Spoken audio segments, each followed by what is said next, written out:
اللہ تبارک و تعالیٰ نے قرآن مجید میں صفا مروہ کا تذکرہ فرمایا ہے اور وہاں پر پہلے صفا کا نام آیا ہے، تو اے اللہ میں بھی صفا سے اپنی سعی کا آغاز کر رہا ہوں۔ اس کے بعد وہاں سے کعبے کا رخ ہم لیں گے، کعبۃ اللہ کو دیکھنے کی کوشش کریں گے، اور جب ہمیں کعبۃ اللہ نظر آئے گا تو اس موقع پر ہمیں یہ دعا 3 دفعہ پڑھنا ہے۔ لا الہ الا اللہ وحدہ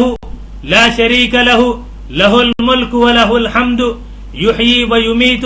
وہو علی کل شیء قدیر۔ لا الہ الا اللہ وحدہ لا شریک لہ لہ الملک ولہ الحمد یحیی ویمیت وہو علی کل شیء قدیر۔ لا الہ الا اللہ وحدہ لا شریک لہ لہ الملک ولہ الحمد یحیی ویمیت وہو علی کل شیء قدیر۔ اللہ کے سوا کوئی معبود نہیں ہے، وہ یکتا ہے، اس کا کوئی شریک نہیں ہے، اسی کی حکمرانی ہے اور اسی کے لیے تعریف ہے، وہی زندہ کرتا ہے اور وہی موت دیتا ہے اور وہ ہر چیز پر قادر ہے۔ صحیح مسلم حدیث نمبر 1218، نسائی جلد 2 صفحہ 31۔ حضرات، مروہ پر پہنچ کر ہمیں یہی دعائیں جو ہم نے صفا پر پڑھی تھی، ان الصفا والمروۃ من شعائر اللہ ابدأ بما بدأ اللہ بہ، اور پھر وہاں سے کعبۃ اللہ کی طرف چہرہ کر کے لا الہ الا اللہ وحدہ لا شریک لہ لہ الملک ولہ الحمد یحیی ویمیت وہو علی کل شیء قدیر ہمیں پڑھنا ہے۔ اب اس کے بعد صفا مروہ کی جو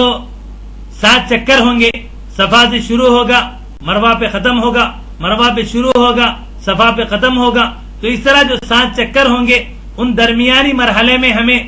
یہ دعا پڑھنی ہے، رب اغفر وارحم انک انت الاعز الاکرم۔ اے میرے رب مغفرت فرما، رحم فرما،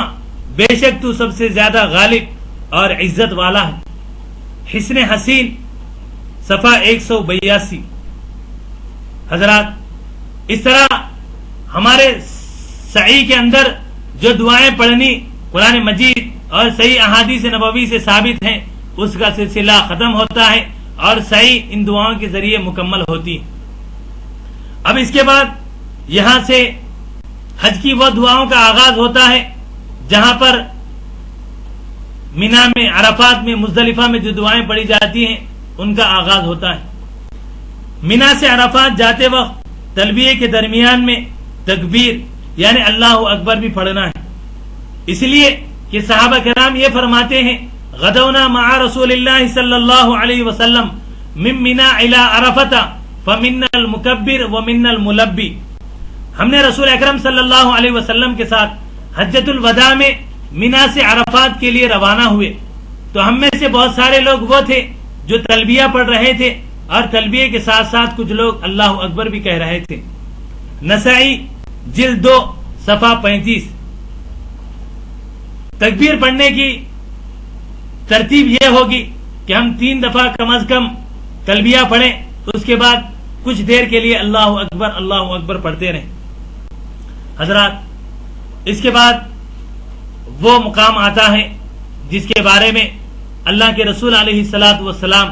اور احادیث نبویہ یہ کہتی ہیں کہ وہاں پر جو دعائیں مانگی جاتی ہیں وہ بارگاہ خداوندی میں مقبول ہوتی ہیں۔ حضرات، اس موقع پر ہمیں ان دعاؤں کا اہتمام کرنا چاہیے، ان دعاؤں کو ڈھونڈ ڈھونڈ کر یاد کرنا چاہیے جو رسول اکرم صلی اللہ علیہ وسلم سے ثابت ہیں۔ اور ہم جانتے ہیں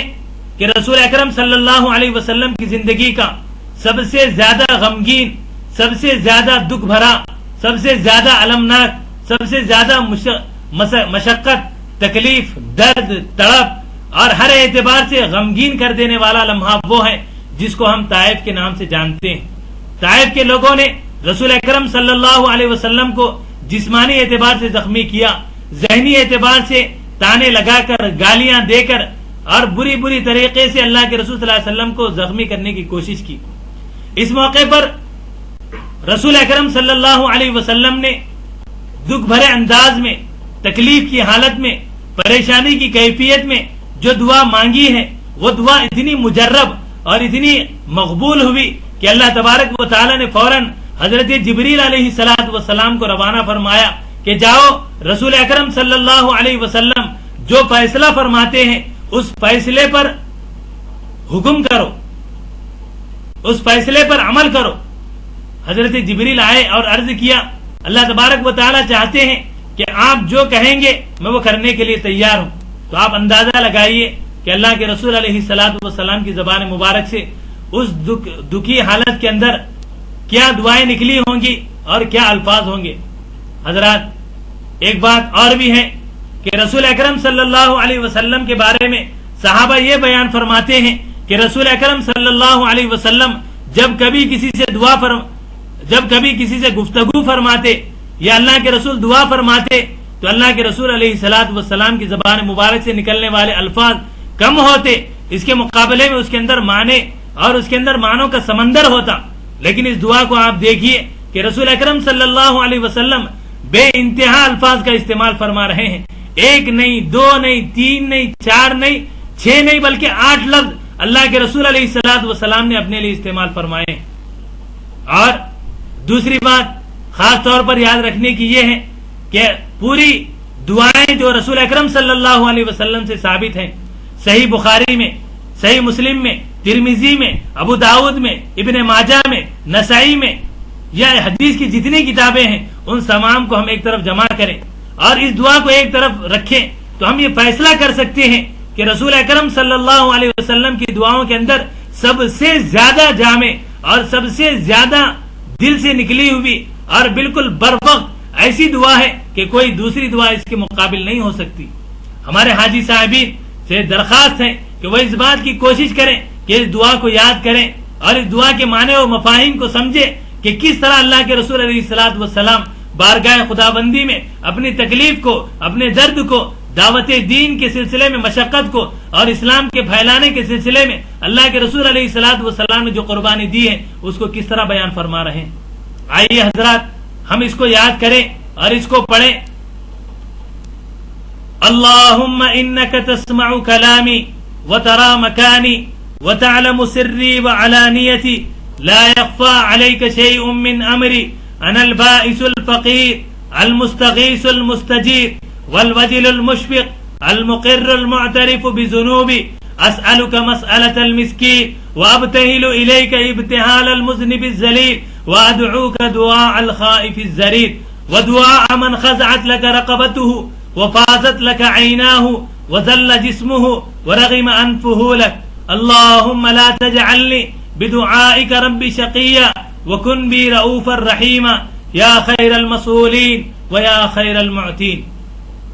حضرات ترجمے سے پہلے 2 الفاظ کی وضاحت ضروری سمجھتا ہوں۔ ایک لفظ اس میں فقیر کا آیا ہے، فقیر کے معنی عربی میں محتاج کے آتے ہیں، ضرورت مند کے آتے ہیں۔ قرآن مجید میں کہا گیا یا ایھا الناس انتم الفقراء الی اللہ، کہ ساری کی ساری کائنات، سارے کے سارے مسلمان، سارے کے سارے انسان اور ساری کی ساری دنیا اللہ کی محتاج ہے، وہی مفہوم یہاں مراد ہے۔ اور دوسرا لفظ اس دعا کے اندر ذلیل کا استعمال ہوا ہے۔ عربی میں ذلیل کے معنی آتے ہیں کمزور پڑ جانا، تکلیف کی وجہ سے، درد کی وجہ سے، بیماری کی وجہ سے، بڑھاپے کی وجہ سے یا کسی اور وجہ سے جسم کے کمزور ہونے کو عربی میں ذلیل کہتے ہیں۔ وہ ذلیل یہاں مراد نہیں ہے جس کو ہم اردو میں کہتے ہیں۔ حضرات اس دعا کا ترجمہ ملاحظہ فرمائیں، اندازہ لگائیے کہ اللہ کے رسول علیہ الصلوۃ والسلام کس انداز میں، کس درد کے ساتھ اپنے رب سے مناجات کر رہے ہیں۔ اے اللہ